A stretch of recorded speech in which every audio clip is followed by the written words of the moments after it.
téléspectateurs d'ATV, je vous dis bonsoir. Merci d'être au rendez-vous pour votre émission Antiepeya. Ce rendez-vous tant attendu, c'est ce soir le coup d'envoi pour justement cette nouvelle saison.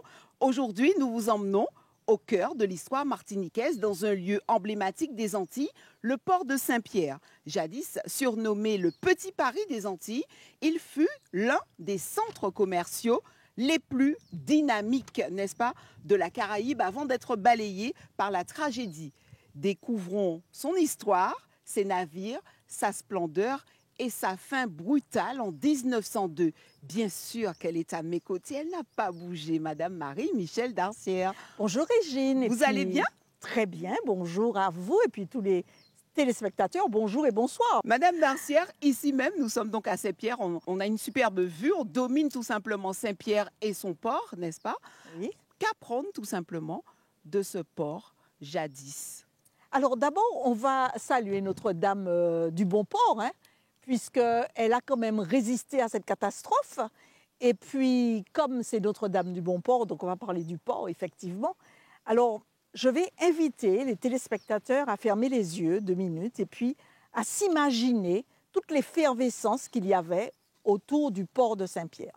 Donc, il serait, disons, 5 heures du matin.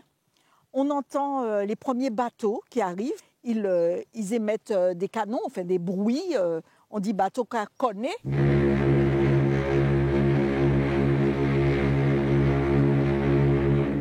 Nous allons faire surtout la période la plus intéressante, puisque c'était, on dit même que c'est l'âge d'or du port de Saint-Pierre, c'était entre 1850 et 1902. Alors imaginez qu'il y ait 6 heures du matin, qu'on entend ces bateaux qui arrivent, et dévalent du monde d'Orange et des alentours, déjà les dames qui portent, qu'on appelle les porteuses, qui portent des traits sur la tête avec des fruits et des légumes qu'elles savent qu'elles vont vendre au marché, mais qu'elles vont vendre aussi pour les marins qui arrivent et pour ravitailler les bateaux qui vont repartir. Alors, dans cette belle Saint-Pierre, qui s'ouvre comme ça sur Saint-Pierre, en fait, c'est la porte d'entrée de Saint-Pierre, vous avez la rue Bouillet qui commence à s'ouvrir effectivement à 6 h, 7 h du matin. Vous avez tous les propriétaires des entrepôts et des boutiques. Alors on voit des noms comme Duplan, Delsuc, on voit même Knight, de la famille Amédée Knight, qui a été sénateur de la Martinique. Donc on voit ces entrepôts qui s'ouvrent et puis commence à se mélanger toute une population. Alors vous avez des dockers, vous avez des hommes de main, vous avez des porteuses. Il commence à arriver aussi des charbonnières qu'il y avait aussi à Saint-Pierre. Mais contrairement à Fort-de-France, ce n'était pas un dépôt qui apporte un seul grand dépôt. Il y avait plusieurs petits dépôts de charbon. Alors le charbon venait de la houille en fait. Et c'était surtout les bateaux d'Angleterre qui amenaient ça. Et puis quand vous avancez, que vous regardez un petit peu la baie, vous apercevez plusieurs pavillons. Parce que dans cette baie de Saint-Pierre, vous avez environ, pour une année, plus de 600 bateaux qui passent. Vous imaginez, plus de 600 bateaux. C'est énorme. En ce qui concerne, par exemple, on va prendre la période entre 1892, par exemple, et 1897, il y a eu une moyenne par an de 172 bateaux anglais. Et puis, ensuite viennent les bateaux français, à peu près 120 bateaux français. Ensuite viennent les bateaux américains, et même des bateaux italiens, et même des Russes, et même des Hollandais. Alors, on parle vraiment d'une économie antillaise, mais internationale, on est d'accord? Ah oui, internationale, et parce que les bateaux arrivent d'Europe, de peu partout. Et pourquoi autant de bateaux anglais? D'abord parce que c'est eux qui amènent la houille, déjà. Ensuite, parce que la flotte anglaise domine la mer. Non seulement ils amènent la houille, mais ils amènent aussi des tissus. Parce qu'ils ramènent des tissus de l'Inde, par exemple. Ce qu'on appelle les Indiennes, le madras, etc. Ils ramènent ça. Les Américains, qui arrivent aussi à la Martinique est un marché intéressant pour eux. Et qu'est-ce qu'ils amènent? Ils amènent des boîtes de lard, ils amènent de la farine, ils amènent du jambon, ils amènent de la viande salée. Le corned beef vient un peu de ça, d'ailleurs. Okay. Ils amènent beaucoup de nourriture. Comme ça, ils viennent aussi du Canada. Le Canada nous amène la morue salée, par exemple. L'Angleterre nous amène aussi le hareng fumé. Donc, il y a quand même une certaine effervescence autour du port. Et puis, descendent au fur et à mesure les gens qui viennent travailler sur le port. Alors, c'est une bonne nouvelle pour ceux qui relèvent les impôts. Vous avez aussi des douaniers qui sont là à ferrer. Voilà. Et puis, vous avez des enfants qui arrivent vers peut-être 7h30. On les appelle les petits canotiers. Pourquoi? Parce qu'ils récupèrent. Il y en a à peu près une quinzaine pendant cette période-là, dans le port de Saint-Pierre. Ils récupèrent des boîtes où il y avait du lard, des boîtes de lard, des bateaux américains. Et ils ont coupé les angles et ils ont fait des petits canaux. Et en fait, ils sont 1 ou 2 dans ces petits canaux-là. Ils ont 7 ans à 10 ans à peu près, ou 12 ans même. Alors, vous savez, à l'époque, il n'y avait pas maillot de bain, il n'y avait pas sortie de bain, il n'y avait pas tout ça. Donc, ils sont tout nus, mais ce sont des plongeurs, en fait. Et ce sont souvent des fils de marins. Alors, qu'est-ce qu'ils font? Ils attendent que les gens leur envoient des pièces. Et ils plongent pour les récupérer. Leurs petits bateaux sont tellement amusants, c'est sympa. Des fois, ils gagnent plus d'argent que leurs pères, qui sont marins. Donc, qu'est-ce qu'ils font? Ils plongent, ils récupèrent. Et même le 14 juillet, on fait des courses de petits canotiers. D'où une chanson, Ticano, Anticano, des Ticano, je ne sais pas. Ah oui, ça vient de là. Voilà. Oui, et puis, les bateaux américains amènent aussi beaucoup de nourriture. Alors, les gens commencent à venir, les domestiques, les vendeuses, les vendeurs, commencent aussi, la classe moyenne aussi, commence à descendre. Pourquoi? Parce qu'ils viennent chercher la nourriture. Et qu'est-ce qu'ils disent? Ils disent « bateau manger arrivé ». Ou alors ils disent « bombe manger arrivé ». D'où, je ne sais pas si certaines personnes vont se souvenir, que des autobus d'avant, qui étaient tout ronds, on les appelait les bombes. Ouais. C'est un petit peu les ancêtres, parce qu'eux aussi, ils amenaient de la campagne de la nourriture sur Fort-de-France, par exemple au marché. Et puis aussi le cabotage. Alors le cabotage, c'est très important parce qu'en fait, il faut s'imaginer, nous sommes donc dans la dernière, disons la dernière moitié du 19e siècle, juste avant, entre 1850 et 1902. Imaginez que Saint-Pierre n'était pas du tout comme vous voyez maintenant. C'est-à-dire que vous êtes à Fort-de-France, vous montez à Saint-Pierre en faisant par Bellefontaine, Casse-Pilote, Carbet. Vous êtes tranquille, une belle route, vous passez par un tunnel et tout. Le tunnel n'existait pas déjà. Il n'y a pas de route comme ça, pas du tout. Et pour pouvoir arriver à Saint-Pierre, qui était pratiquement une ville-île, parce qu'elle était presque isolée, pour arriver à Saint-Pierre, il fallait faire par la campagne. Donc, il fallait vraiment faire par Font-Saint-Denis, il fallait faire même par le Morne Rouge, redescendre. Voilà, il fallait passer par la Trace. Évidemment, c'était très joli, mais les porteuses en question, qui étaient très importantes aussi, elles marchaient, elles partaient la nuit, elles arrivaient le matin. Et c'est pour ça qu'elles étaient, comme je vous ai dit, je vous invite à 6 h du matin, vous les voyez arriver. Mais il n'y avait pas que les porteuses, il y avait le cabotage, parce qu'il fallait nourrir toutes les communes. Donc, il y avait des bateaux qui, en fait, se servaient de la mer, d'où l'importance de la mer.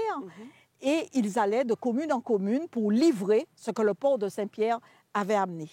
Mais il n'y avait pas que le port de Saint-Pierre, il y avait le port de Fort-de-France également, mais il y avait aussi des petits ports de cabotage, comme Trinité, comme le Carbet, comme aussi le François, mais qui étaient un petit peu moins accessibles, donc qui restaient des ports de cabotage. Madame Darcia, en quoi ce port, justement, favorisait, j'ai envie de dire, une sorte d'innovation culinaire ou une adaptation de recettes du monde, justement? Écoutez, par exemple, on va prendre les bateaux qui venaient des États-Unis, par exemple, qui venaient de Jacksonville, de la Floride, de New York, puisque New York est un port quand même. Qu'est-ce qu'ils apportaient? Ils apportaient notamment de la viande salée. Ils apportaient le fameux jambon de Noël, parce que nous, on mettait du sucre dans tout à l'époque. Donc, ils apportaient le jambon de Noël. Ils apportaient, comme je vous ai dit, des boissons également, des boissons après qui ont été très appréciées. Les bateaux de France amenaient aussi des pommes de terre, amenaient du madère, amenaient du champagne aussi. Tout le monde ne pouvait pas se payer du champagne, évidemment. Amenaient aussi tout ce qu'on ne pouvait porter comme conserve, en fait. Et puis, évidemment, tout ce qui arrivait par bateau était appelé français, même quand ça arrivait des États-Unis. Par exemple, la farine, c'était Farine France, même quand elle venait des États-Unis. Les bateaux apportaient aussi de la farine de maïs, des choses comme ça. Mais il n'en demeure pas moins qu'à Saint-Pierre, les gens vivaient encore de recettes qu'ils avaient ramenées soit d'Afrique, soit qu'ils avaient adaptées à la nouvelle culture qui s'était éveillée, puisque la Martinique, c'était véritablement une nouvelle culture. Alors, il y avait 2 soupes qui étaient très appréciées, et c'était le calalou, je vous vois venir, le calalou, et puis la soupe habitante, par exemple. Mais avec la morue, on faisait de la béchamel de morue, que l'on voit beaucoup moins maintenant, où on disait morue au lait, qu'on mettait avec du lait, et que l'on mangeait comme une espèce de sauce avec du riz qui venait aussi. Mais le riz était cultivé au Gros-Born aussi, il faut le savoir.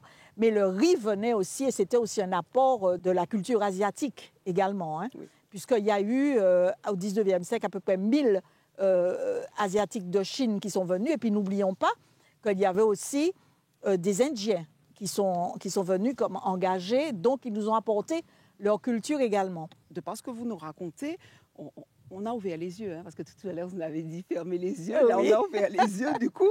Et en fait, de par ce que vous nous racontez, il y avait vraiment toutes sortes de profils. Voilà. Oui, tout à fait. Il y avait toutes sortes de profils, profils sociaux, mais il y avait aussi toutes sortes de professions aussi qui gravitaient autour du port. Oui, ça, tout à fait. Alors, Saint-Pierre était une ville qui se levait très tôt le matin et se couchait très tôt le soir. Mais le soir, lorsqu'il y avait autant de bateaux, comme je vous ai dit, il y avait quand même dans une année environ 650 bateaux dans le port de Saint-Pierre, donc qui passaient dans le port de Saint-Pierre. Donc il y avait des marins. Évidemment, comme il y avait des marins, il y avait des bars, il y avait des cabarets, et il y avait aussi ce qu'on appelle les matadors. Parce que c'est vrai qu'au carnaval, on voit des gens qui sont habillés en matador, c'est très joli, avec beaucoup de bijoux et tout, mais des fois on voit des enfants. Ça me contrarie un peu parce que les matadors, en fait, c'était des sortes de prostituées, en fait. Hein. La preuve, c'est que dans leurs cheveux, elles mettaient des billets de banque, ce qui prouve combien d'argent qu'elles gagnaient.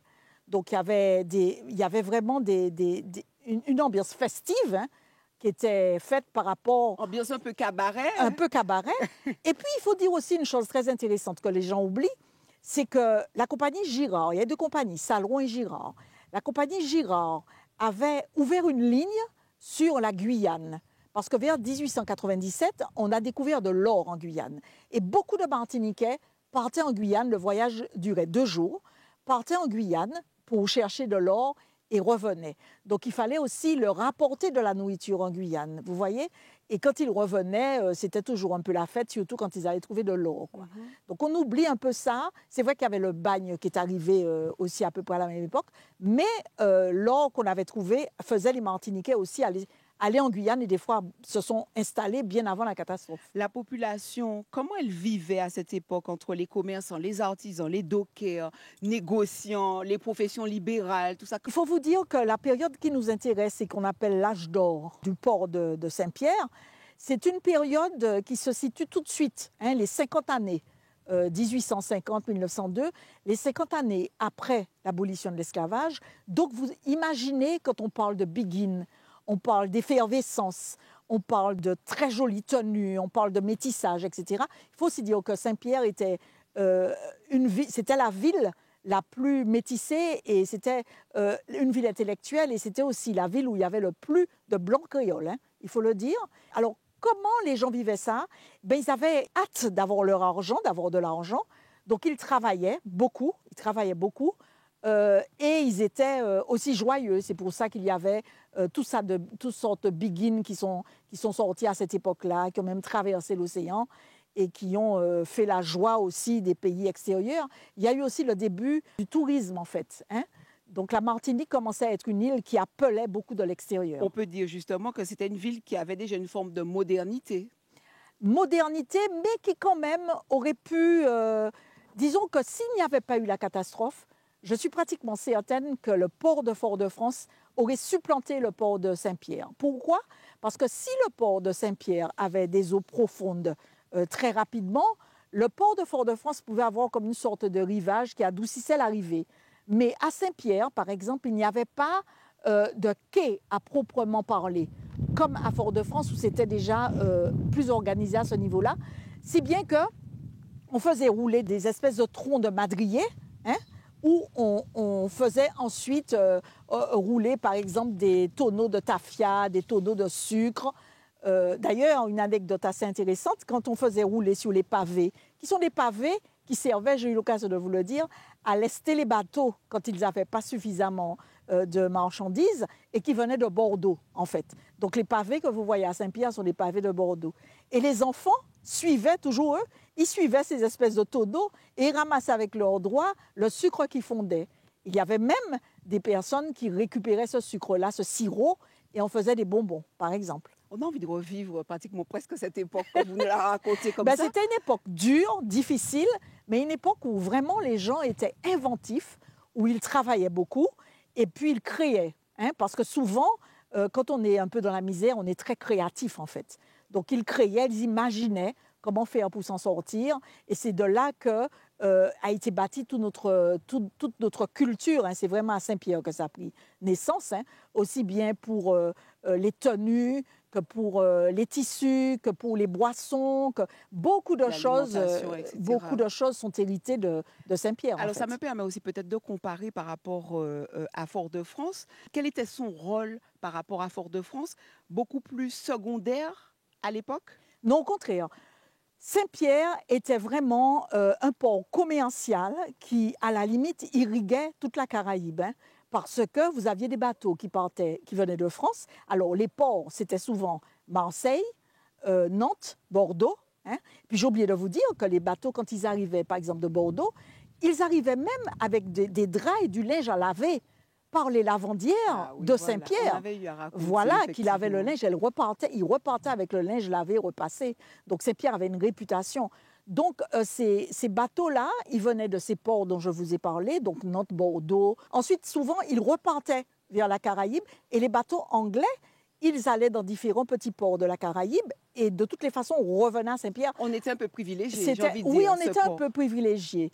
Et en fait, la seule région de la Caraïbe qui n'a pas du tout eu de relation avec nous, c'était très certainement à l'époque Cuba, par exemple, ou bien même la Jamaïque. Mais par contre, Sainte-Lucie, la Dominique, Grenade, Saint-Kitts, Saint-Vincent, enfin, toutes ces îles-là, il y avait même des voyages 2-3 fois par semaine pour aller dans ces îles-là, en fait. Comment cette catastrophe a effacé tout simplement, brutalement, cette vitalité, en fait, Mme Darcière? Alors, on connaît 8 mai 1902. En quelques minutes, tout a été éteint. 30 000 personnes ont complètement disparu sous les cendres. Alors, le gagnant, entre guillemets, dans tout ça, ça a été le port de Fort-de-France, qui à l'époque était un port militaire et une ville administrative, mais qui avait quand même comme avantage d'avoir un bassin de Radoub qui avait été construit en 1862 à peu près. Et donc, ce port-là a pu... il y avait quand même des bateaux de la Caraïbe qui venaient. Mais ce n'était pas pareil. C'était pas pareil, mais c'était quand même un port qui a su s'organiser et grâce aussi à la lutte du maire de l'époque, qui était Victor Sévère, et qui a gagné cette lutte parce qu'il y avait Trinité, il y avait Sainte-Marie qui voulaient récupérer le Carbet, qui voulaient récupérer les négociants, qui voulaient récupérer les fortunes qui étaient arrivées à partir avant la catastrophe. Mais c'est Victor Sévère qui a gagné la bataille. Sans jeu de mots, mais quel lieu de mémoire reste pour témoigner justement de ce passé, on va dire, glorieux? Il y a quand même pas mal de rues qui ont gardé le nom de Saint-Pierre avant. Il y a la rue d'Enfer, il y a la rue du Précipice, il y a la place Bertin, il y a la rue Éboué. On a gardé quand même pas mal de noms de rues de cette époque-là. Mais la population n'est plus du tout la même. Est-ce qu'on doit retenir, c'est vrai, mais justement, alors voilà, on y arrive, est-ce qu'on doit retenir et transmettre peut-être des leçons de ce Saint-Pierre? Alors, peut-être qu'il faudrait retenir davantage d'inventivité. Le créole véritablement, qui avait été inventé par nous, était bien une langue qui était vraiment utilisée par tout le monde, français, créole, sans problème. Il y avait aussi des plats, on ne copiait pas forcément les plats européens. On a inventé des plats, on a inventé des tenues, on a inventé de la musique. Enfin bon, c'était une ville, c'est vrai, qui n'avaient pas, évidemment, tout n'était pas... il y avait du racisme aussi. Hein. Il y avait le club de l'Hermine, qui était un club de blancs. Vous voyez, le club de l'Hermine. Oui, et qui est d'ailleurs descendu sur Fort-de-France. Hein. Il y avait le cercle des Blancs à Fort-de-France. Après, il y a eu aussi le cercle Martiniquais, qui était juste en face, sur la savane, d'accord? Voilà. Donc, il y avait des loges maçonniques également, qui sont descendues aussi sur Fort-de-France. Les premières loges maçonniques étaient à Saint-Pierre. Il y a eu quand même une vie culturelle très intéressante, très forte, et c'est ce qu'on doit retenir de Saint-Pierre. Est-ce qu'on pourrait peut-être prétendre un jour, peut-être pas revivre ce port comme il était avant, mais qu'est-ce qui nous empêche de faire peut-être revenir ces bateaux? Alors on sait qu'ils arrivent tous au port à Fort-de-France et tous les cargos arrivent là-bas, mais aujourd'hui, qu'est-ce qui nous empêche de pouvoir peut-être... Alors, les infrastructures ne sont pas faciles à faire, à mettre. Adaptées. À Fort-de-France, on a déjà mis des quais, on a déjà mis tout ce qu'il faut pour accueillir les bateaux. Ce serait beaucoup plus difficile et beaucoup trop cher sur Saint-Pierre. À l'époque, le port était géré par le gouverneur et par le conseil général et aussi par la chambre de commerce. Alors, à ce titre-là, la chambre de commerce que vous voyez, c'est juste une anecdote que vous voyez sur... la place Bertin, hein, qui a été refaite à l'identique, hein, qui est en bois, en fait, elle a été apportée, à cette époque-là, hein, dans ces années-là, elle a été apportée directement des États-Unis. En fait, elle était préfabriquée et on l'a rebâtie exactement comme ça, sur la place de Saint-Pierre. Donc, venaient aussi des États-Unis des maisons préfabriquées et tout ce qu'il fallait également de France aussi, pour construire et pour bâtir. Alors apparemment, vous allez me confirmer ou pas, on dit qu'il reste encore des épaves. Ah oui, il y a beaucoup d'épaves. C'est ça, il y a encore beaucoup d'épaves. Oui, tout à fait. Au fond de l'eau, il y a quand même pas mal d'épaves. D'ailleurs, ce sont des attraits touristiques, hein, les gens voient les épaves. Alors à une certaine époque, il y avait même des plongeurs qui venaient spécialement pour récupérer des bijoux dans les épaves, de l'or, des pièces, etc. À une certaine époque. Il y a aussi eu, hein, parce qu'il n'y a pas que des gens honnêtes, lorsqu'il y a eu la catastrophe, on a vu pas mal de gens qui prenaient des bateaux, des îles anglaises et même de Fort-de-France qui montaient pour piller les cadavres jusqu'à ce que véritablement le gouvernement mette un holà. Mais ça a été fait, hein, aussi. Donc il y avait du bon et du mauvais côté. La catastrophe a amené beaucoup de tristesse. Il y a eu beaucoup d'orphelins, il y a eu beaucoup de morts. Mais en fait, une leçon à en tirer, c'est que on doit former un seul peuple et avec une seule unité parce qu'on ne sait jamais ce qui peut nous arriver en fait. Merci beaucoup. On termine sur cette belle note, Madame Darcière, n'est-ce pas? On a envie de dire que ce souvenir de Saint-Pierre, c'est garder aussi vivant un patrimoine unique, transmettre aux générations aussi futures, comme on le fait aujourd'hui dans cette émission, la richesse tout simplement de ce passé. On est d'accord? On est d'accord.